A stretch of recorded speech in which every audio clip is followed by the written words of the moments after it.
नमस्कार मित्रांनो, आपल्या मराठी माणसाच्या मराठी यूट्यूब चॅनलवरती तुमचं स्वागत आहे। तर मित्रांनो, मी आज चाललोय वणीला सप्तशृंगी गडावर चाललोय मित्रांनो। तर मित्रांनो, एक छोटीशी इन्फॉर्मेशन सांगायची, आपली आई देवी माता म्हणजेच सप्तशृंगी माता देवी माताचं इन्फॉर्मेशन सांगणार आहे मित्रांनो। तर मित्रांनो, छोटीशी इन्फॉर्मेशन असणार आहे मित्रांनो। नाशिक शहरापासून सुमारे 60 किलोमीटर अंतरावर कळवण तालुक्यात वणी गावात हे मंदिर आहे। तर मित्रांनो, सप्तशृंगी गड हे महाराष्ट्रातील 3.5 शक्तिपीठातील पैकी अर्ध शक्तिपीठ मानले असे। आणि मित्रांनो, देवीची मूर्ती जी आहे ती 8 फूट उंचीची आहे। ही जी मूर्ती जी लिपली आहे हे देवी सप्तशृंगीच्या प्रत्येक हातामध्ये वेगवेगळे साधने धारण केली आहे, असंच काहीतरी म्हटलं सुद्धा जाते मित्रांनो। रावणाच्या युद्धाच्या वेळी हनुमान द्रोणागिनी पर्वत घेऊन आला होता आणि याच काही भाग खाली पडला तो सप्तशृंगी गड असे म्हणले जातात। आणि ब्रह्मदेवाच्या कमंडलापासून निघालेल्या गिरिजा महानदीचे रूप म्हणजे सप्तशृंगी गड असे म्हटलं सुद्धा जाते।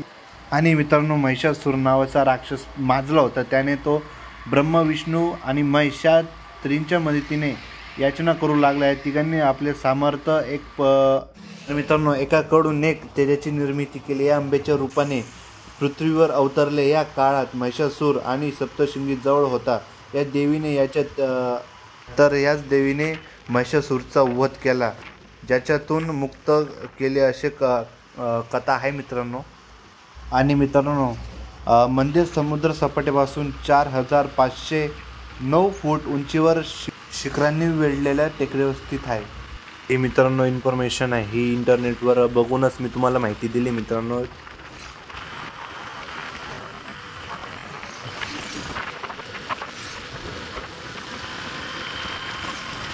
नमस्कार मित्रांनो, आपला सप्तशृंगी गड याच्याजवळ मी पोचलेलो आहे।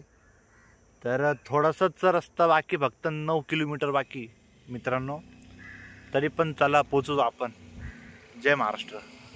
तर हा रोड जो आहे, हा रोडवरनं आपल्याला वरतून असं वरती जायचंय, तो बघा तो रस्ता। तर मित्रांनो, तुम्ही विचार करत असणार की देवीचं पूजन म्हणजे देवीचं पूजन कधी होते। तर मित्रांनो, पहाटेचं 5 वाजता देवीचे मंदिर उघडतं आणि 5:30 वाजता काकड आरती होते आणि 7 वाजता देवीचा महापूजेला सुरुवात होते मित्रांनो। या पूजेमध्ये मूर्तीला पंचामृत स्नान घालण्यासाठी ते 11 वार पैठणी नेसून तिचा साज शृंगार केला जातो आणि पायात पेंजन विडा दिला जातो। तसेच पेढा आणि वेगवेगळे फळ नैवेद्य दिले जातात। तर मित्रांनो, देवीची यात्रा जी आहे ती या महिन्यात केली जाते की चैत्र आणि अश्विन या महिन्यात देवीची यात्रा केली जाते मित्रांनो। तर मित्रांनो, असं देवीचा गड मी चढत चाललोय मित्रांनो। समोरचा मोकळा रस्ता आहे मित्रांनो आणि या रस्त्यावरती डोंगर आहे मित्रांनो। आज काही गर्दी नव्हती मित्रांनो, तर असंच आम्ही सुट्टी लागली होती, म्हटलं चला जाऊ देवी मातेचं दर्शन करू। तरी सुद्धा मित्रांनो, दर्शन केल्याशिवाय राहणारच नाही मित्रांनो। सप्तशृंगी गडावर आलोय मी, तर मी पूजेचं सामान घेतलेलं आहे, आता आलोय, आता फक्त देवीचं दर्शन बाकी मित्रांनो।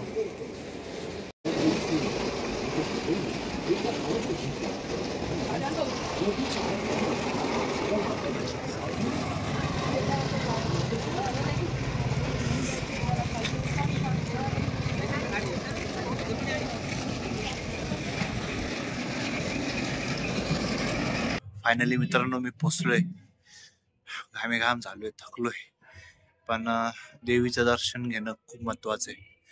देवीचं दर्शन घेणारच, तर मग चला वरती।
तर नमस्कार मित्रांनो, आज हा आपल्या सप्तशृंगी आई माताचा देवाचं दर्शन झालेलं आहे देवीचं म्हणा. तर चांगलं वाटलं, दर्शन घेऊन मला खूप चांगलं वाटलं, एकदम भारी वाटलं. दर्शन झालं, पहिले सुद्धा आलो होतो मी, पण गर्दी काही यावेळेस काही नव्हती.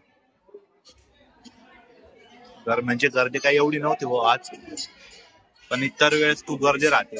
असं सप्तशृंगी माता की जय. चला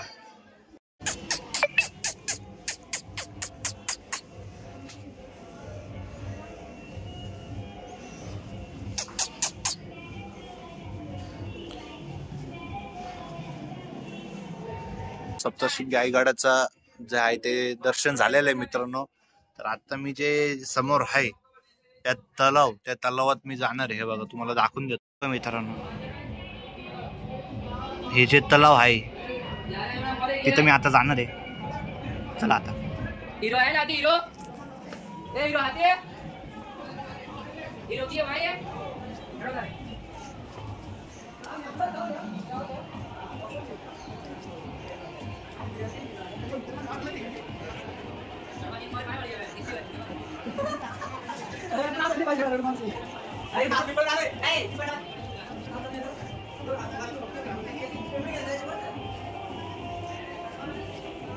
नमस्कार मित्रांनो, मी तलावावर आलोय.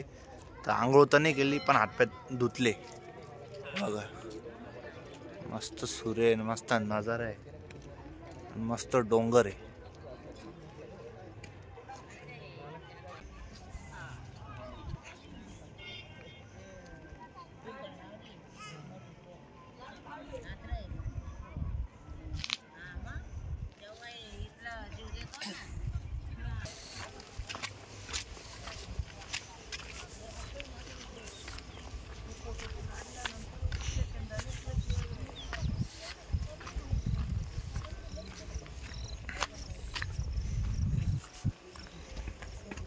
एक गोष्ट सांगू का, असं डोंगर पाहिजे, असा नजारा पाहिजे, आणि असं एकांत म्हणजे शांतता पाहिजे.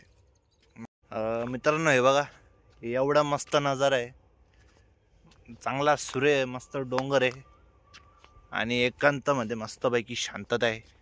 मस्त नजारा बघत जायचं. एक थोडा काळाचा चेहरा झालाय मित्रांनो, तरी सुद्धा मी तुमच्यासाठी व्हिडिओ काढतो. विचार करा, किती मस्तपैकी काळा झालेला आहे. बनवायला, एडिटिंग करायला खूप मेहनत लागती. हा, मस्त हवे ते.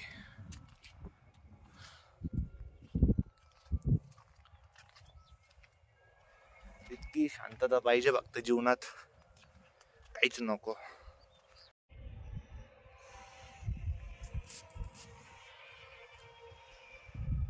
किती सुंदर नजारा आहे मित्रांनो, बघा किती सुंदर नजारा आहे.